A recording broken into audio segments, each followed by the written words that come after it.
नमस्कार दोस्तों, जेडीपीएल टीम आप सभी का वेलकम करती है। आज हमने एक और छोटा सा पार्ट लिया है, सेकंड पार्ट, जो पटवारी के एग्जाम से रिलेटेड कुछ कंप्यूटर के क्वेश्चंस इसमें हमने समावेश किए हैं और आई होप कि ये क्वेश्चंस आपके लिए मददगार साबित होंगे। अगर आपके लिए मददगार साबित होते हैं तो आप इसे लाइक करना ना भूलें, शेयर करना ना भूलें और साथ ही हमारे चैनल जेडीपीएल को ज्यादा से ज्यादा वीडियोस का लाभ उठाने के लिए सब्सक्राइब करना ना भूलें। अगर किसी क्वेश्चंस में आपको लगता है कि कोई कंफ्यूज क्रिएट है तो आप हमें अपना फीडबैक दे सकते हैं। आपके फीडबैक हमारे लिए अति महत्वपूर्ण होते हैं, हम आपका फीडबैक का रिप्लाई करेंगे, तो आप अपना फीडबैक देना ना भूलें। तो आज बात करते हैं हम कुछ इंपॉर्टेंट सवालों की। देखिएगा सब, ये सेकंड पार्ट है, कुछ इंपॉर्टेंट क्वेश्चन। देखो, डायरेक्टरी के भीतर जो डायरेक्टरी होती है उसको क्या कहते हैं? हमारा इंपॉर्टेंट सवाल है, डायरेक्टरी के भीतर डायरेक्टरी होती है उसे क्या कहते हैं? तो उसे कहते हैं सब डायरेक्टरी। क्या कहते हैं? सब डायरेक्टरी। अगला हमारा सवाल है कि MP3 क्या होता है? तो MP3 साउंड फॉर्मेट होता है। MP3 क्या होता है? Sound format. और ये बहुत इजी सवाल है जो हमें याद होता है और वैसे भी हमारे बहुत काम आता है, आपके एग्जाम्स के लिए भी इंपॉर्टेंट है और साथ ही हमें वैसे भी आना चाहिए कि डिलीट की हुई सभी फाइलें कहां जाती हैं। तो डिलीट की हुई सभी फाइलें कहां जाती हैं? रिसाइकिल बिन में। तो डिलीट की हुई सभी फाइलें कहां जाती हैं? रिसाइकिल बिन में। MICR में सी का पूर्ण रूप क्या होता है? यहाँ पे कंप्लीट MICR का ना पूछ के सिर्फ किसका पूछा गया? सी का। तो सी का मतलब होता है कैरेक्टर। क्या होता है? कैरेक्टर। अगला आता है, वेबसाइट के मेन पेज को क्या कहा जाता है? तो वेबसाइट का जो मेन पेज होता है उसको होम पेज कहा जाता है। क्या कहा जाता है? होम पेज कहा जाता है। अगली बात करें, डाटा को जब सार्थक रूप में व्यवस्थित कर दिया जाता है तब वह क्या कहलाता है? तो क्या कहलाता है? इंफॉर्मेशन। एक अगला है, कीबोर्ड पर 0 से 9 लेबल वाली, यानी कि कीबोर्ड जो होता है उस पर 0 से 9 लेवल वाली कीज होती है, जो की होती है ना, तो उन कीज को क्या कहते हैं? तो क्या कहते हैं? Numeric keys. क्या कहते हैं? Numeric keys. अगला है, डाटा को प्रोसेस करने हेतु कंप्यूटर में किस भाषा का प्रयोग करते हैं? बाइनरी।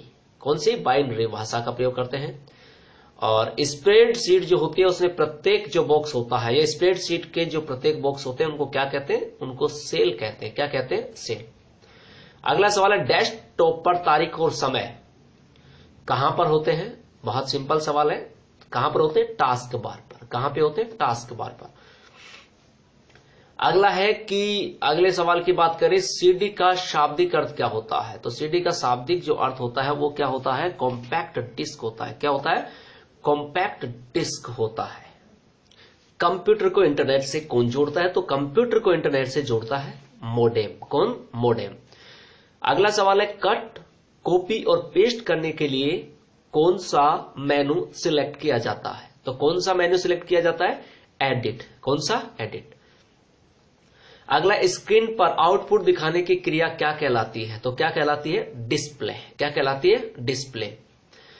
और मैं आपसे अगला सवाल करूं कि स्टोरेज की सबसे बड़ी यूनिट कौन सी है? अब मैं आपको ऑप्शंस दे रहा हूं, GB, KB, MB और TB। अगर ऑप्शंस में 4 दूं कि स्टोरेज की सबसे बड़ी यूनिट इनमें से कौन सी है, जैसे मैं ऑप्शन देता हूं GB, KB, MB और TB, तो हमारा करेक्ट आंसर आएगा TB। क्या आएगा? TB। T और B। कंप्यूटर की अस्थायी मेमोरी कौन सी कहलाती है? मेमोरी स्पेशली 2 प्रकार की मानी जाती है ना, स्पेशली जो रैंडम एक्सेस मेमोरी और रीड ओनली मेमोरी। तो यहां पर हम लोग डिस्कस करें तो कहने वाला कंप्यूटर की जो अस्थायी मेमोरी होती है वो क्या कहलाती है? रैम। क्या होती है? रैम। अगला सवाल है, कंप्यूटर के सभी भौतिक भाग होते हैं वो क्या कहलाते हैं? तो हार्डवेयर कहलाते हैं। अगला, ALU का पूरा नाम क्या होता है? तो ALU का पूरा नाम होता है अर्थमेटिक एंड लॉजिकल यूनिट। और कंप्यूटर के जनक के बारे में आप जानते हैं कि कंप्यूटर का जनक कौन है या किसे कहा जाता है? तो चार्ल्स बेबेज को। चार्ल्स बेबेज को। और एक और जो इंपॉर्टेंट सवाल है कि कौन सी मेमोरी सबसे तेज होती है? तो कौन सी मेमोरी होती है? कैश मेमोरी जो होती है वो तेज होती है। हाल के एग्जाम में सवाल ही पूछा गया था। नेट। अब अगला जो है हमारा सवाल, उससे रिलेटेड क्वेश्चंस करते हैं कि नाशवान मेमोरी कौन सी होती है? तो वही, अगर नाशवान मेमोरी के बारे में आपको 4 ऑप्शन दूं, जैसे CD हुई, प्रोम हुई, HD रोम हुई, हार्ड डिस्क हुई, तो आपका करेक्ट आंसर क्या होगा? HD रोम होगा। द्वितीयक मेमोरी युक्ति कौन सी होती है? तो वो होती है हार्ड डिस्क। और अगर हम लोग अगले सवाल के बारे में बात करें कि कौन सा MS वर्ड की बार नहीं है, की बार, तो कौन सा MS वर्ड की बार नहीं है? मैं आपको ऑप्शन दे रहा हूं, formatting tool bar, formula bar, standard bar और स्टेटस बार। तो आपका करेक्ट आंसर होगा formula bar. To be clear.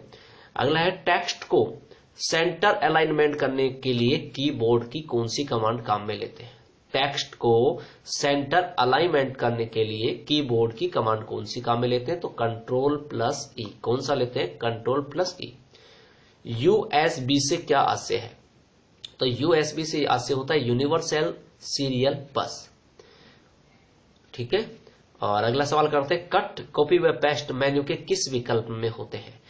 Cut copy व पेस्ट मेन्यू बार के किस विकल्प में होते हैं? ये हमारा अगला सवाल। तो कौन से में होते हैं? टास्क में। कौन से में होते हैं? Task bar.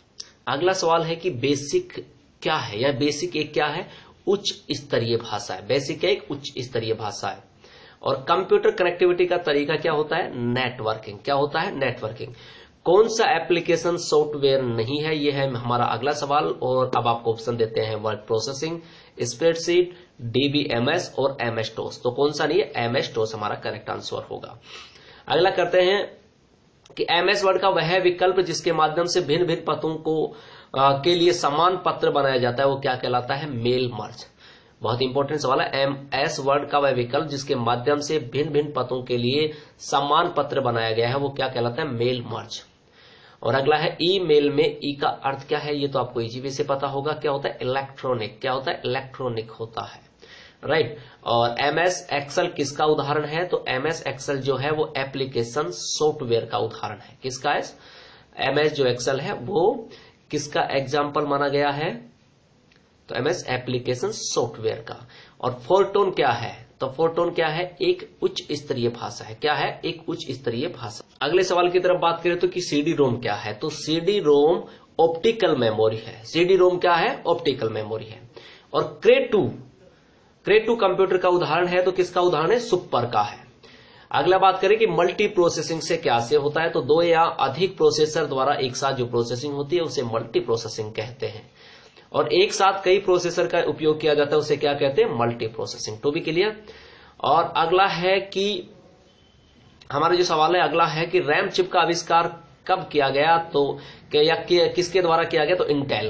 रैम चिप जो होती है उसका आविष्कार इंटेल के द्वारा। और दूसरा है फ्लॉपी डिस्क पर बनाए जाने वाले सर्कल्स को क्या कहा जाता है? तो सेक्टर्स के नाम से जानते हैं। और कैप्स लॉक की एक की क्या होती है, अर्थात क्या कहलाती है? तो क्या कहलाती है? टॉगल।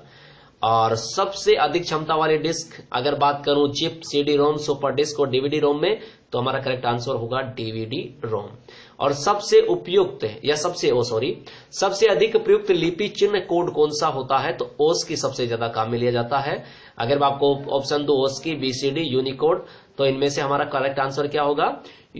ओस की। कौन सी होगी? ओस की जो है वो सबसे ज्यादा काम।